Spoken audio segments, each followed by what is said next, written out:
புதுச்சேரி கடலூர் இடையார்பாளையம் பாலம் உள்வாங்கியதால் மீண்டும் போக்குவரத்து துண்டிப்பு. 40 லட்சம் ரூபாய் செலவில் சீரமைப்பு. 15 கோடி ரூபாய் மதிப்பில் புதிய பாலம். சபாநாயகர் செல்வம் பேட்டி. பெஞ்சல் புயல் தமிழகத்தை தாக்கியதால் அங்கு வரலாறு காணாத மழை பெய்தது. இதனால் வீடூர் சாத்தனூர் அணைகள் முழு கொள்ளளவை அடைந்தது. இதனால் உபரி நீர் கடந்த 1ஆம் தேதி நள்ளிரவு முன் அறிவிப்பின்றி திறக்கப்பட்டது. இந்த வெள்ளத்தால் புதுச்சேரி கடலூர் மிக பெரும் பாதிப்பை சந்தித்தது.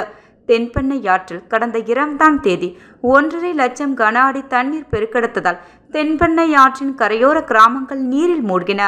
அன்று மாலை கடலூர் புதுச்சேரி சாலை நீரில் மூழ்கியதால் போக்குவரத்து துண்டிக்கப்பட்டது. இதனால் விழுப்புரம் நாகப்பட்டினம் புறவழி சாலை வழியாக போக்குவரத்து மாற்றிவிடப்பட்டது. இதனால் வாகன ஓட்டிகள் கடலூர் புதுச்சேரி இடையே கூடுதலாக 10 கிலோமீட்டர் பயணம் செய்தனர்.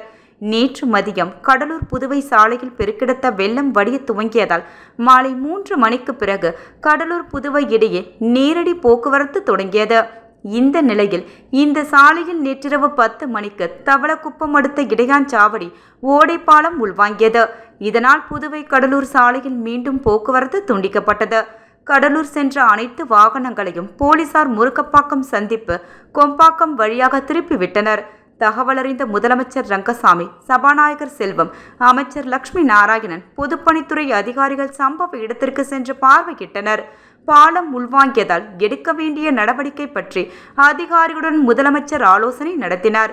இதையடுத்து இன்று காலை முதல் உடைந்த பாலத்தில் 40 லட்சம் ரூபாய் செலவில் சீரமைக்கும் பணி நடைபெற்று வருகிறது.